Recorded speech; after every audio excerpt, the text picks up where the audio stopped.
नमस्कार मंडळी, स्वागत आहे तुमचं आपल्या चॅनलवरती।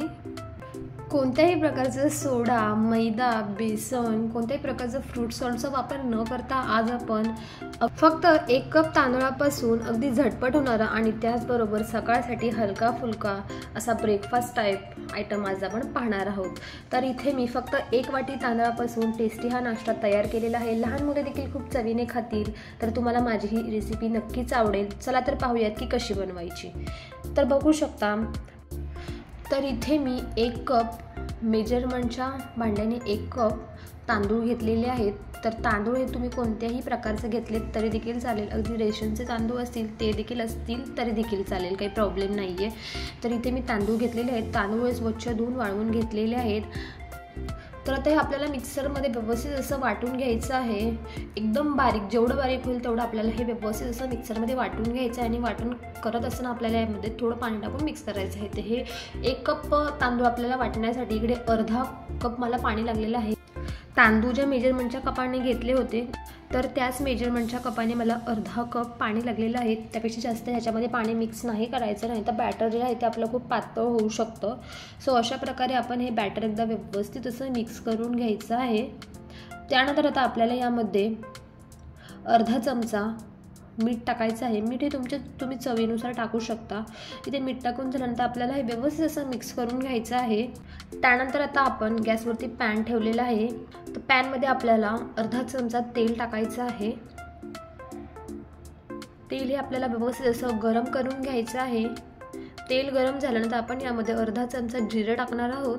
त्याचबरोबर जिरे व्यवस्थित तडतडले की त्यानंतर आपण यामध्ये अर्धा चमचा मोहरी टाकायची आहे। मोहरी देखील अशाच प्रकारे आपल्याला व्यवस्थित तडतडून द्यायची आहे।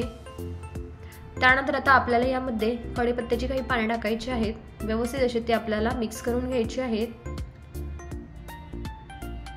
व्यवस्थित असं मिक्स करून झाल्यानंतर आपण यामध्ये फक्त कलरसाठी 1 चमचा हळद मिक्स करून घेणार आहोत। 1 छोटा चमचा इकडे मी वापरलेला आहे हळदीसाठी। व्यवस्थित हे मिक्स करून घ्यायचं, गॅस बंद करायचा। तडका तयार केला होता तो आपण याला बॅटरमध्ये टाकून द्यायचा आहे आणि हे एकदा आपल्याला व्यवस्थित असं मिक्स करून घ्यायचं आहे। पाहू शकता आपल्याला हे व्यवस्थित असं मिक्स करून घ्यायचं आहे।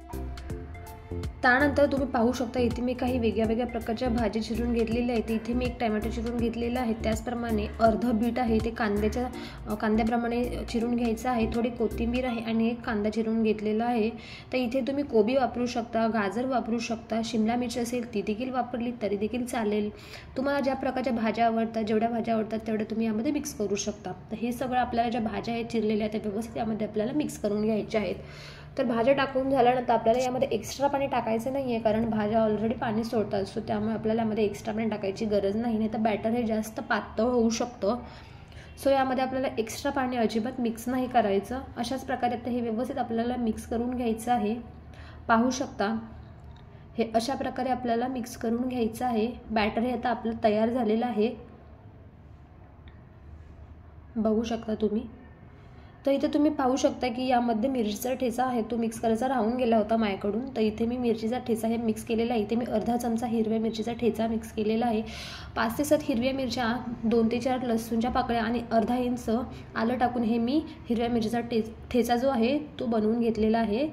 सो हे सगळं मिश्रण मिक्स करून झाल्यानंतर मी इकडे गॅसवरती पॅन ठेवलेला आहे। पॅनमध्ये आपल्याला जास्त तेल नाही टाकायचं, अगदी अर्धा चमचा, जो छोटा असतो ना खायचा, पोहे खायचा, अर्धा चमचा तेल टाकलेला आहे आणि व्यवस्थित असं ते आपल्याला पॅनवरती पसरवून घ्यायचं आहे। त्यानंतर आपल्याला यामध्ये बॅटर सोडायचं आहे। तर बॅटर हे आपल्याला थोडंसं घट्टसर असं सोडायचं आहे, जास्त पातळ नाही सोडायचं, नाहीतर मग आपल्याला ते उलटताना ना ते तुटू शकतं। सो अशा प्रकारे आपल्याला बॅटर सोडून ते जास्त आपल्याला हलवायचं देखील नाही, म्हणजे पसरवायचं देखील नाही आहे। तर पाहू शकता अगदी हलक्या हाताने हे मी असं थोडंसं पसरवून घेतलेलं आहे। तर पाहू शकता हे आता आपल्याला व्यवस्थित असं शिकून घ्यायचं आहे दोन्ही। त्यानंतर तुम्ही पाहू शकता इथे मी बीटचे असे उभे काप करून ह्याच्यावरून टाकलेले आहेत। ऑप्शनल आहे, जर तुम्हाला करायचं असेल तर तुम्ही करा, नाही केले तरी देखील चालेल। त्यानंतर बघू शकता हे थोडेसे मी असे प्रेस करून घेतलेले आहे जेणेकरून ते निघू नयेत। त्यानंतर आता आपल्याला हे व्यवस्थित झाकून ठेवायचं 1 मिनिटासाठी। 1 मिनिट दोन्ही बाजूने आपल्याला व्यवस्थित हे भाजून घ्यायचं आहे। पाहू शकता एका बाजूने हे व्यवस्थित असं भाजून झालेलं आहे।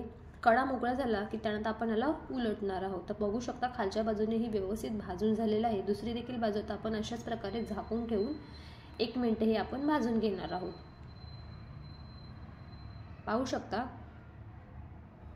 खालची देखील बाजू जी आहे ती आपली व्यवस्थित अशी भाजून झालेली आहे. बघू शकता तुम्ही, दिसायला देखील किती छान दिसत आहे आणि खायला तर खूप टेस्टी लागतं, त्याचबरोबर खूप सॉफ्ट देखील होतो. अशाच प्रकारे आता आपण दुसरं देखील करून घेणार आहोत. त्या अगोदर आपल्या चॅनलवरती जर कोणी नवीन असेल तर आपल्या चॅनलला सबस्क्राईब करायला अजिबात विसरू नका. अशाच नवीन नवीन रेसिपीज पाहण्यासाठी आपल्या चॅनलला नक्की सबस्क्राईब करा. त्याचप्रमाणे आपल्या व्हिडिओला कोणी लाईक केलं नसेल, शेअर केलं नसेल तर लवकर जाऊन लाईक, शेअर आणि कमेंट करून देखील सांगा की तुम्हालाही माझी रेसिपी कशी वाटली.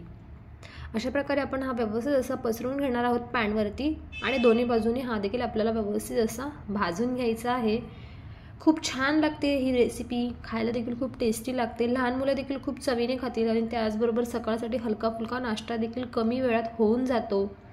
लहान मुलांसाठी करणार असेल तर शक्यतो यामध्ये तुम्ही हिरव्या मिरच्या या बेतानेच टाका आणि त्याचप्रमाणे तुम्ही याला दहीबरोबर सर्व करू शकता किंवा जी आपली नारळाची चटणी असते त्याच्याबरोबर सर्व केलं तरी देखील खायला खूप छान लागतं. एकदा ही अशी रेसिपी नक्की ट्राय करा. अशाच नवीन नवीन रेसिपीज पाहण्यासाठी आपल्या चॅनलला नक्की सबस्क्राईब करा. चला तर मग भेटूया अशाच एका नवीन रेसिपी बरोबर. तोपर्यंत स्वस्त रहा आणि मस्त खा.